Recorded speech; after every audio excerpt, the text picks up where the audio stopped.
This time, I'm going to talk about a situation that's sending shockwaves through Chinese civil servants. China is currently facing various issues, and one major problem for the government, particularly the Communist Party, is the financial situation of local governments. Many local governments in China are essentially running deficits. To cover these deficits, they rely on funds from higher-level organizations or take on debt. However, government activities are not profit-oriented like businesses, so even if they borrow money, there's no clear way to repay it.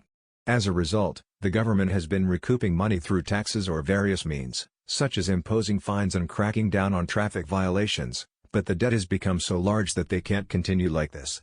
If things go on like this, local government debt will only keep increasing, and there aren't many regions in China with more revenue than expenditures, so something has to be done. This has been a pressing issue for quite some time. And now, it has finally started. The title of the article refers to a word that, in Japanese, would be read as na-yormu, meaning non-existent or unprecedented. In this context, it signifies a large-scale reform that's unprecedented in history. The article then mentions the number 100,000, indicating that as a result of this reform, 100,000 civil servants will become employees of private companies. To put it in a Japanese context, it's like when the Japanese National Railways, Junior, was privatized. The employees of Junior were once civil servants, and after privatization, they became employees of a private company. Similarly, when the postal services were privatized, postal workers who were once civil servants became private sector employees. This reform involves separating government departments and making them financially independent. This reform is expected to affect 100,000 people. From a Japanese perspective, one might think that there wouldn't be much change just because the managing body shifts from government to the private sector. You might assume that the treatment of civil servants won't change much even if they become private sector employees. However, in China, civil servants are considered a special class, a notion that has existed since before the Communist Party came to power. Civil servants in China are seen as privileged, stable, and secure in their jobs, with a steady income regardless of how well they perform their duties.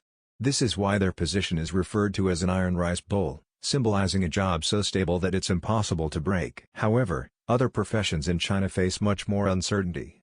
Large companies in China, even those well known to every Chinese citizen, often run into financial trouble, leading to unpaid wages. Given the current economic downturn in China, there's a lot of uncertainty about what might happen next.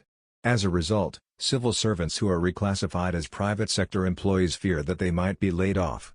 The very act of separating them from the government indicates that these departments are seen as inefficient.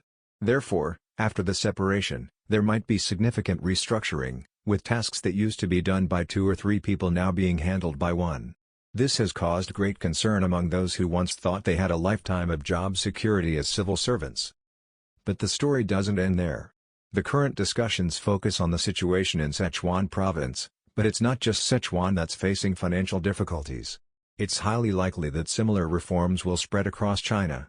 Attempts to reduce government spending by consolidating or separating government departments are not new, but China's government is a massive bureaucracy with each department holding its own interests, making it resistant to such changes. Even though China is an authoritarian state, where orders from above are expected to be followed, it's not that simple. Bureaucrats, who are experts in their fields, often resist changes that threaten their interests, and outsiders may not fully understand the need for certain departments, making it difficult to push through reforms. In Japan, too, bureaucrats tend to be more knowledgeable and experienced than politicians, so if politicians aren't well informed, they may end up agreeing with whatever the bureaucrats suggest.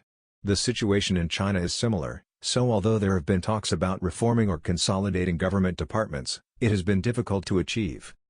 Now, with this reform coming to light, it shows that the government is running out of options. They need to slim down the government and reduce spending, or they won't be able to keep things running.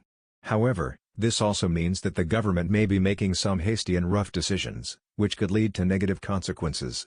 Those who remain within the system might worry that their departments could be next, and this could lead to inefficiencies in government operations. Moreover, if this trend spreads across China, it could lead to instability and anxiety among the Chinese population, which would negatively impact the economy. People may become more cautious with their spending, leading to deflationary pressures. Overall, while the goal is to reduce government spending, the broader impact is likely to be negative.